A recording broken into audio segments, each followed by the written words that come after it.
지금 이 영상을 클릭하신 여러분의 머릿속에는 딱 하나의 질문이 맴돌고 있을 겁니다.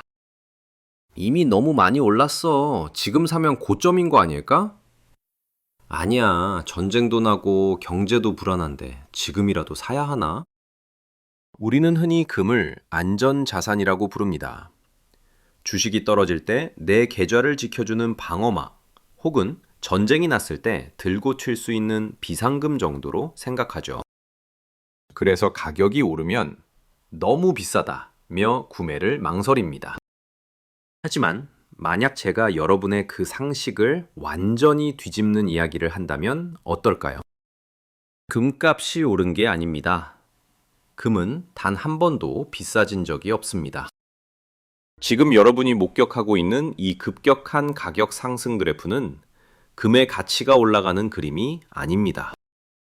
바로 여러분이 주머니에 넣고 있는 현금, 그 종이돈의 가치가 낭떠러지로 추락하고 있는 속도를 보여주는 추락 그래프입니다. 오늘 이 영상이 끝날 때쯤 여러분은 단순히 금을 살까 말까를 고민하는 수준을 넘어 우리가 믿고 있던 자본주의 화폐 시스템의 거대한 균열을 목격하게 될 것입니다. 그리고 그 균열 속에서 부자들은 이미 어떤 행동을 취했는지 알게 될 겁니다. 잠시 시간을 돌려보겠습니다. 1980년 서울의 대표적인 아파트 한 채 가격은 약 2천만 원이었습니다. 지금 그 아파트는 얼마일까요? 20억 원이 훌쩍 넘습니다. 100배가 올랐죠? 그렇다면 질문을 던져봅니다. 그 아파트가 40년 전보다 100배 더 살기 좋아졌나요? 방이 100개로 늘어났나요? 아니면 벽돌이 황금으로 바뀌었나요? 아닙니다. 아파트는 오히려 낡고 병들었습니다. 본질적인 가치는 떨어졌는데 가격표에 적힌 숫자만 100배가 된 겁니다. 이것이 바로 인플레이션이라는 마법, 아니 사기극의 본질입니다.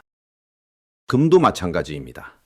여기 이론 쓰자리 금화가 있습니다. 우리는 금의 가격을 달러나 원화로 측정합니다. 마치 길이를 잴 때 자를 사용하는 것처럼요. 그런데 문제가 하나 있습니다. 우리가 사용하는 이 자의 눈금이 매년 제멋대로 줄어든다는 겁니다. 물건의 크기는 그대로인데 자의 눈금이 촘촘해지니 숫자는 커질 수밖에 없습니다.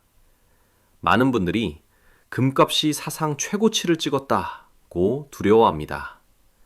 2,000달러를 넘고 2,400달러를 향해 가니 너무 비싸 보이죠? 하지만 이것은 명목 가격일 뿐입니다. 인플레이션을 감안한 실질 가격을 보면 이야기는 완전히 달라집니다. 1980년 오일 쇼크 당시 금값은 온스당 850달러까지 치솟았습니다. 겨우 850달러? 라고 하실 수 있겠지만 그 당시의 850달러를 현재의 화폐 가치로 환산하면 무려 3,000달러가 넘습니다. 즉, 지금의 금값은 40년 전의 전성기 수준에도 아직 도달하지 못했다는 뜻입니다. 코로나 팬데믹 이후 전 세계 중앙은행은 역사상 유례가 없는 속도로 돈을 찍어냈습니다. 시중에 돈이 흔해지니 돈값은 똥값이 됩니다. 상대적으로 수량이 한정된 실물 자산인 금은 가만히 있었을 뿐인데 발밑에 화폐가 꺼지면서 가격이 올라간 것처럼 보이는 착시. 이것이 바로 지금 여러분이 느끼면 비싸다는 감정의 실체입니다. 여러분은 금이 비싸진 게 아니라 여러분이 가진 현금이 녹아내리는 현장을 목격하고 있는 겁니다.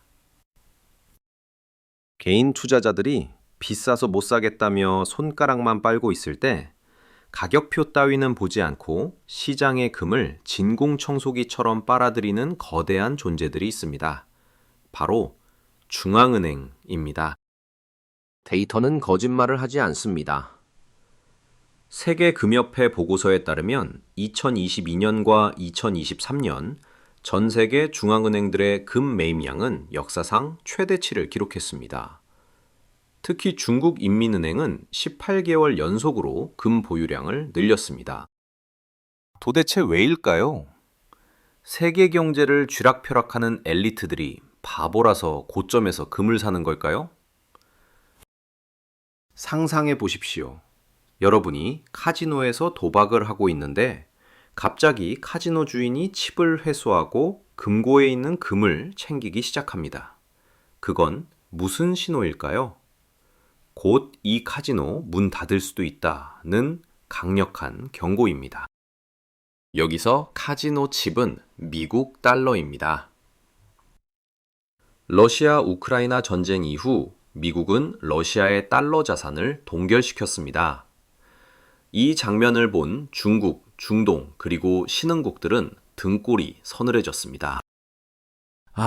달러를 들고 있다가는 미국 심기를 거스리는 순간 내 전 재산이 휴지 조각이 될 수도 있겠구나. 이 깨달음이 전 세계적인 탈달러 움직임을 만들었습니다. 그들은 더 이상 미국 국채를 믿지 않습니다. 대신 그 누구의 신용도 필요 없는 지구상 유일한 무위험 자산인 금으로 갈아타고 있는 것입니다. 이것은 단순한 투자가 아닙니다. 생존을 위한 보험이자 다가올 새로운 화폐 질서에 대한 준비입니다. 고래들은 이미 움직였습니다. 그것도 아주 거칠고 빠르게 말이죠. 그런데도 여러분은 여전히 차트가 너무 높아서라며 망설이고 계십니까? 고래가 움직일 때 일어나는 파도에 올라타지 않으면 그 파도에 휩쓸려 익사할 뿐입니다. 경제학에도 중력의 법칙이 있습니다. 금리가 오르면 금값은 떨어진다. 이것은 지난 수십 년간 투자자들에게 불문율과 같았습니다. 은행에만 넣어둬도 이자를 주는 고금리 시대에 이자 한 푼 안 나오는 돌덩이를 들고 있는 건 손해니까요.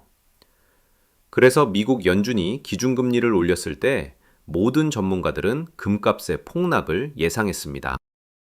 그런데 금리는 높은데 금값도 사상 최고치를 뚫어버리는 기현산이 발생했습니다. 비밀은 바로 미국의 부채에 있습니다.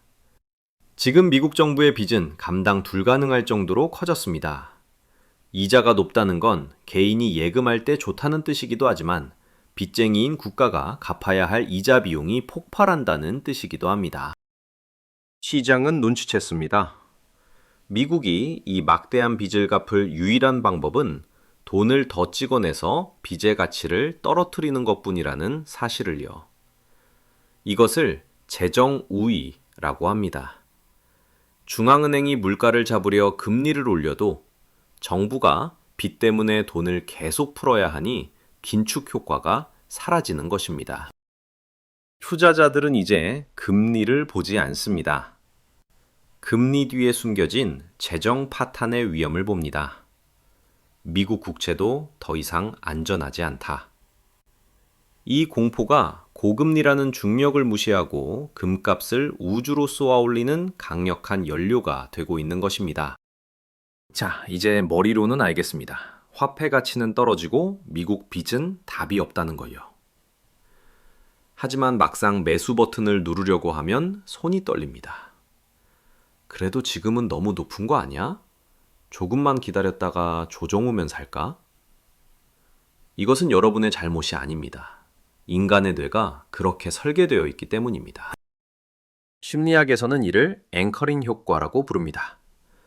여러분의 뇌 속에는 과거의 싼 금값이 닷처럼 박혀 있습니다. 그래서 현재의 높아진 가격을 보면 본능적인 거부감을 느낍니다.